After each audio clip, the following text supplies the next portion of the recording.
How to make a great podcast. Are you interested in podcasting? Well, here's everything you need to know about podcasting. Before we narrow down the details of successful podcasting, let's first discuss why a podcast is important for business and why you would want to podcast. A podcast can be defined as a digital audio or video file that is posted for users to download to their digital devices such as computers, portable media players, etc. Podcasting gives your audience a convenient and easy way to consume information. In fact, once they are subscribed to your podcast feed, your subscribers' devices will automatically download the podcast into computers once you post them. They can listen or watch the podcast in their own time and convenience. Whether using their personal media players such as iPods or their computers, they can listen or watch the podcast at their convenience, whether using personal media players such as iPods or their computers. This means they can listen to them while making dinner, driving to work, doing workouts, etc. It has become an easier way of reading guides and books as they fit into your audience's schedule, and they are more convenient than ebooks. Podcasts enable you to personalize your message because you are able to communicate directly to your audience rather than trying to come up with a tone through the written word. With a podcast, you can make a greater impression and therefore create a better connection with your audience because you will be speaking directly to them. You will be able to emphasize your key points through tonal variation, body expressions such as the use of smiles, laughs, surprised faces, gestures you make, as well as any other ways you can emphasize your points.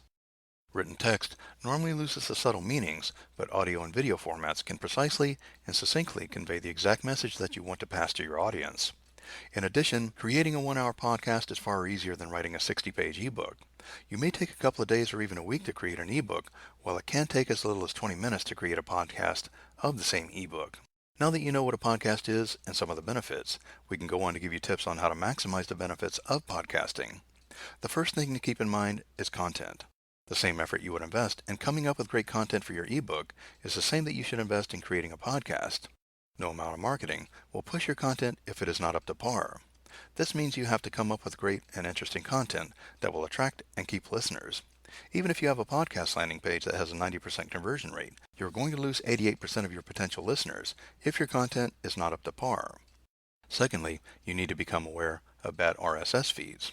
We won't get into the technicalities of this, but what you need to know is that an inferior RSS can make your podcast unusable to your audience. A simple solution is to use FeedBurner. FeedBurner acts as your editor.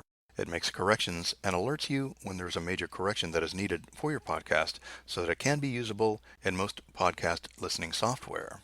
It also cleans up your podcast's RSS feed. FeedBurner also enables you to use your own URLs, brand, and so forth. Third, optimize your podcast by making it super easy to find. Cannot listen or watch what is on your podcast. Therefore, you need to consider getting a domain just for your podcast to reflect exactly what is on your podcast. For instance, if your main website is howtomakemoneyonline.com, your podcast site could be howtomakemoneyonlinepodcast.com. Also, make it clear on your website on where your audience can get your podcast. Fourth, make it easy for your audience to subscribe to your podcast feeds. Most people do not know exactly what an RSS feed is, so you can give them an option to subscribe by email. You can do this by asking them to subscribe through your opt-in form. Finally, request to your existing listeners spread the word about your show to their friends. Every episode of your podcast should have a call to action to remind your listeners to visit your website and share your podcast with their friends. You can have multiple sharing options for doing this, such as Facebook, Twitter, or other social sites.